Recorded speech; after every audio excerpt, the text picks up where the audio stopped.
Deputi Bidang Koordinasi Peningkatan Kualitas Pendidikan dan Moderasi Beragama atau dikenal sebagai Deputi 6, dipimpin Profesor Dr. R. Agus Sartono MBE, adalah salah satu unit kerja Kemenko PMK yang bertugas menyelenggarakan koordinasi dan sinkronisasi perumusan, penetapan dan pelaksanaan serta pengendalian pelaksanaan kebijakan kementerian lembaga yang terkait dengan isu di bidang peningkatan kualitas pendidikan dan moderasi beragama.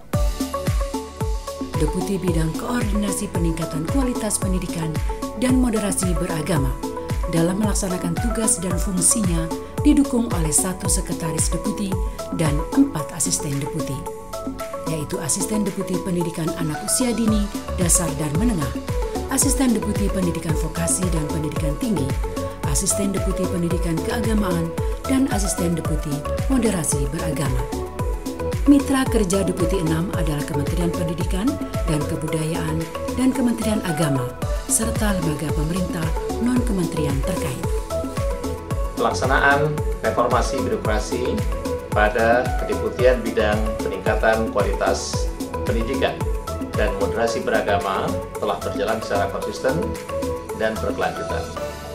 Pembangunan zona integritas dianggap sebagai role model reformasi birokrasi, sehingga zona integritas menjadi sangat penting dalam pencegahan korupsi di pemerintahan.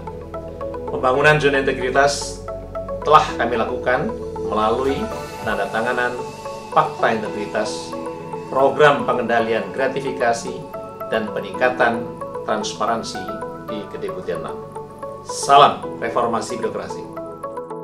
Dalam menjalankan tugas dan fungsinya, Deputi 6 senantiasa mengedepankan nilai-nilai yang dianut Kemenko PMK sebagaimana disebutkan dalam Kepmenko PMK nomor 7 tahun 2019 tentang nilai-nilai Kemenko PMK, yaitu integritas, etos kerja, dan gotong royong.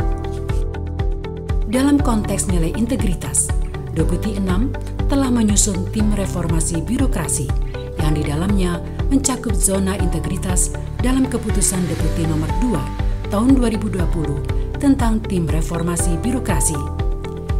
Di setiap unit kerja eselon 2 diusulkan pembentukan kelompok kerja substansi unit kerja deputi sebagai tindak lanjut dari Permenko PMK nomor 4 tahun 2020. Pemanfaatan teknologi informasi dan komunikasi di tengah pandemi juga terus dikedepankan, mulai dari surat digital, penomoran SPT secara online, rapat virtual, semakin mempermudah pelayanan dan juga KSP. Penataan sistem manajemen yang baik terbukti berhasil menurunkan kasus pelanggaran disiplin menjadi zero pelanggaran di tahun 2020. Yang tak kalah penting sebagai concern dalam penguatan pengawasan terkait nilai-nilai integritas, yakni seluruh pejabat eselon 1, 2, dan PPK telah menyampaikan LHKPN dan juga seluruh golongan 3 ke atas telah menyampaikan LHKASN. Komitmen pembangunan zona integritas semakin diperkuat dengan dikeluarkannya SE Deputi tentang gratifikasi dan SK Whistleblowing System tahun 2019. Selain itu dikeluarkan keputusan tentang Satgas Penyelenggaraan Sistem Pengendalian Intern Pemerintah di lingkup Deputi 6. Pada lingkup internal kedeputian, nilai-nilai integritas terus dibangun, salah satunya melalui surat edaran deputi terkait pelaksanaan perjalanan dinas, di mana pegawai Kemenko PMK dilarang meminta fasilitasi kepada mitra kerja di daerah ketika sedang menjalankan tugas perjalanan dinas. Informasi-informasi kepada masyarakat juga telah disampaikan melalui website dan media sosial Kemenko PMK sebagai wujud keterbukaan informasi publik. Deputi 6 juga melibatkan para stakeholder terkait di dalam melaksanakan KSP, sehingga rumusan-rumusan kebijakan yang dihasilkan benar-benar mengakomodasi seluruh kepentingan publik. Yang pertama saya mau sampaikan bahwa terima kasih kepada Kemenko PMK yang telah menyelenggarakan sosialisasi virtual reality dengan hostnya di Pili SMK Negeri 1 Labuan Bajo, Nusa Tenggara Timur. Secara konten kami sangat-sangat senang karena konten-kontennya sungguh-sungguh bermanfaat menurut kami untuk kepentingan pembelajaran dan peningkatan kompetensi daripada para siswa.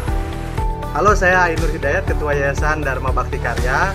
Kami menyelenggarakan sekolah SMK Bakti Karya Parigi yang punya program kelas multikultural.